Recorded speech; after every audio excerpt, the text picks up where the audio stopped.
Olá, pessoal, tudo bem? Estamos iniciando mais uma semana onde os principais temas da semana vale a pena ficar de olho aí, que pode trazer uma certa volatilidade para o mercado.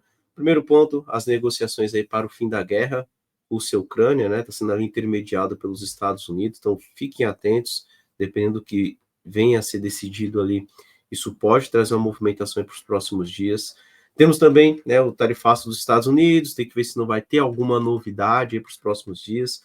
Semana passada o Trump citou o Brasil, né? Falou que o Brasil é um péssimo parceiro comercial, então isso pode, de certa forma, também ter alguma resposta do nosso governo, ou até mesmo ali o Trump querendo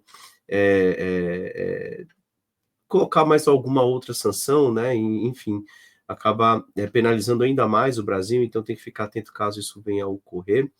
Temos também durante a semana alguns dados que serão divulgados, né? Acho que um dos dados mais interessantes para a gente ficar de olho é o dado de seguro-desemprego, né? Depois do payroll ali que veio todo revisado e toda essa questão envolvendo ali notícias, né? Dados de emprego são dados ali que vale a pena ficar de olho. Vai ser divulgado na quinta-feira e na sexta-feira também teremos um discurso, né? Do Jerome Powell, que é o presidente do Fed, né? E a gente está na expectativa com relação a toda essa questão aí do corte de juros ali dos Estados Unidos, né? Então, fiquem atentos, entendo que são os dados ali que são mais importantes durante a semana.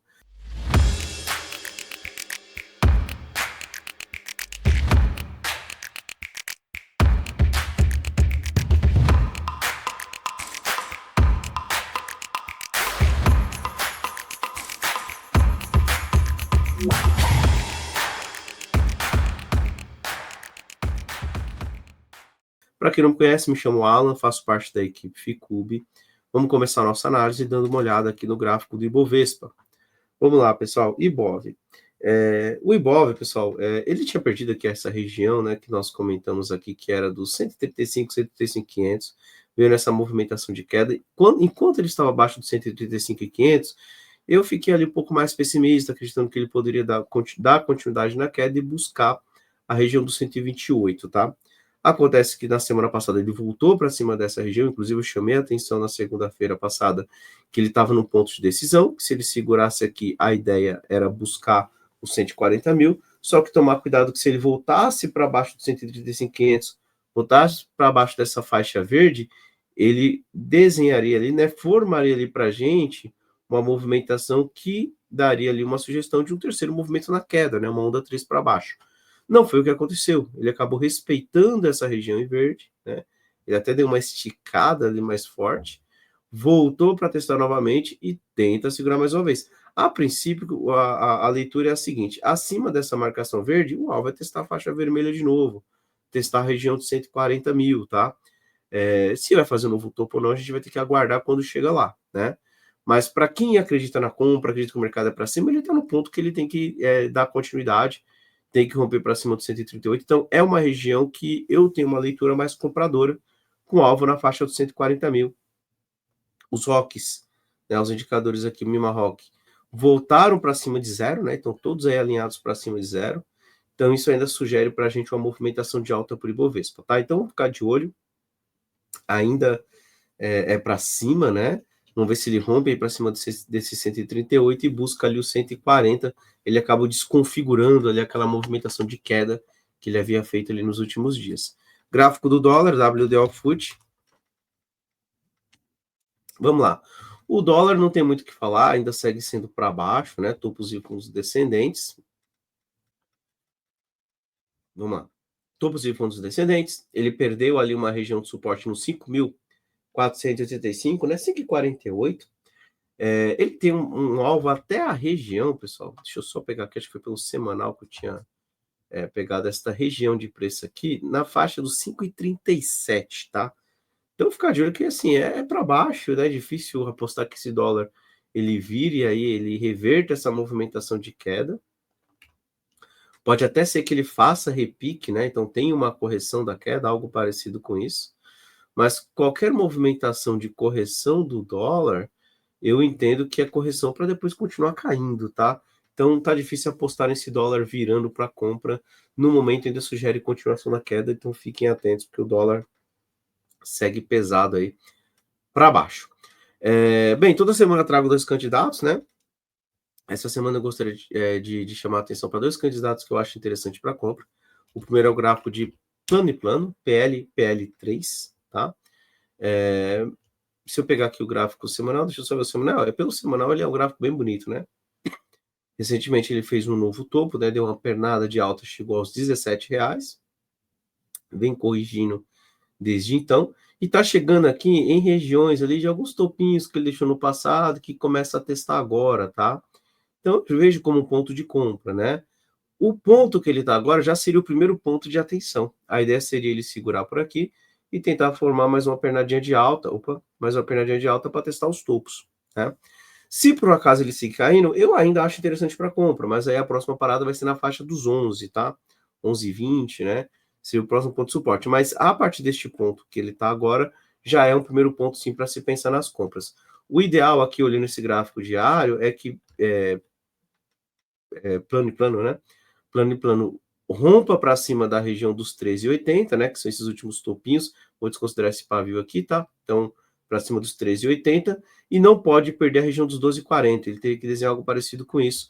E aí vai lá para testar os topos anteriores na faixa dos 17, tá? Então, gosto aí de plano e plano, considero um bom candidato e vamos ver se ele respeita essa primeira região de suporte que nós temos aí no gráfico diário. Outro candidato que está me chamando a atenção é o gráfico de Irani, Honey 3. É um gráfico que está mais consolidado, né? Quando eu olho pelas mimas, ele tem uma consolidação pela mima 305 e um suporte pela mima 1292 lá no fundo, tá? Recentemente ele deu essa pernadinha de alta, vem corrigindo, tá próximo da mima 72, apontando para cima. A princípio, o primeiro alvo seria testar esse topinho anterior na região dos 8, tá? Se ele conseguir romper esses 8, aí ele abre um alvo mais interessante, né? Se eu pego aqui o gráfico semanal, em primeiro lugar, se vocês desenharam que ele vem montando ali desde setembro de 23, ele vinha na movimentação de topo, fundo mais baixo, né? Então, a movimentação de queda, essa pernadona e repique, aqui ele deu uma leve corrigida, aí aqui ele começa a marcar, né, romper um topinho anterior ali no semanal. Se você pega essa mesma região e marca ali uma linha, repara que ele voltou para testar e começa a respeitar essa região. Então, qual que é a minha ideia, né? Ele precisa romper essa região dos 8, né? Que é justamente aquela região de resistência que eu marquei pelo diário. Se ele romper essa região dos 8, meu próximo alvo para Irani vai ser na faixa dos R$9, tá? Então vai ser aqui próximo de 9, 8,95. Então você já começa a ter alvos mais para cima e um preço desenhando, né, uma movimentação de topo e fundo mais alto, o que pode indicar para a gente no futuro, até mesmo ele tentando voltar lá perto dos 10, tá? É claro, ele vai ter que romper um monte de resistência para chegar lá, mas eu já começo a ver aí uma possibilidade de Irani tentar inverter, né, reverter, na verdade, reverter aquela movimentação de queda anterior que ele vinha ali desde setembro de 23, tá? Então vamos acompanhar. É um ativo ali que se você der um zoom ali, ele sobe bastante, né, há bastante tempo. Então essa movimentação de queda aí que ele teve, eu entendo que ela pode ter chegado ali ao fim. Quem sabe a gente não veja a Irani tentando retomar a movimentação de alta aí para os próximos meses, próximas semanas. Quem sabe tentando voltar lá próximo dos 10 também, tá? Mas é um candidato que eu vejo que está interessante e que o stop não é caro, né? Lembrando que aqui a gente sempre procura uma boa relação risco-retorno para que o stop seja curto e o alvo um pouco mais distante. No caso de Irani, o stop que eu vejo seria justamente abaixo já aqui dos 6,90, tá? Não é para perder essa região de 6,90, tá, pessoal? E o primeiro alvo já seria aqui a região dos 8, né? Chegou ali nos 8, a gente acompanha. Se romper, aí abre alvo lá para os 9, tá? Então, Honey 3, candidato interessante aí para a gente ficar de olho. Bem, e para finalizar, vamos falar do S&P 500, né? O S&P 500 recentemente renovou a máxima histórica novamente, rompeu aqui a região dos 6.430 e qualquer pullback no curto prazo nos 430 já é um primeiro ponto que dá para ser observado pensando nas compras, tá? O que não pode acontecer, que eu já ficaria ali com um pé atrás na compra, é se ele perde esses 430, começa a trabalhar para baixo dele. Abaixo de 430, eu entendo que o S&P 500 pode corrigir até os 6.200, tá? E lá no 6.200 vai ser um ponto que também dá para pensar na compra novamente. Então, assim, ele já ele rompeu, tá voltando aí no movimento mais curtinho para testar. Vamos ver se ele segura. Se ele segurar, a ideia é mandar para cima novamente. Quem sabe nos próximos dias, S&P 500 tentando fazer ali mais uma renovação de máxima histórica. Se perder a região dos 430, para quem está comprado, eu entendo que vale a pena ele pensar em estopar essa entrada aí mais próxima ali do topo e tentar procurar mais próximo dos 6.200, onde vai ser uma região de suporte mais interessante, né? Vai ser uma região de fundo anterior, então você teria ali uma relação risco-retorno que chama mais atenção. De qualquer forma, o S&P 500 segue a movimentação de alta, segue a tendência, e procurar por vendas eu acho difícil, né? Eu entendo que ainda o mais interessante seria ali as compras, acreditando numa continuação dessa movimentação de alta, tá? Se ele corrigir um pouco mais, 6.200 passa a ser o próximo suporte. Beleza, pessoal? Então é isso, eu vou encerrando por aqui. Desejo para todos uma excelente semana. Lembrando que a gravação das oportunidades da semana é em parceria com o canal Monitor do Mercado. Um abraço a todos, até semana que vem. Tchau, tchau, pessoal.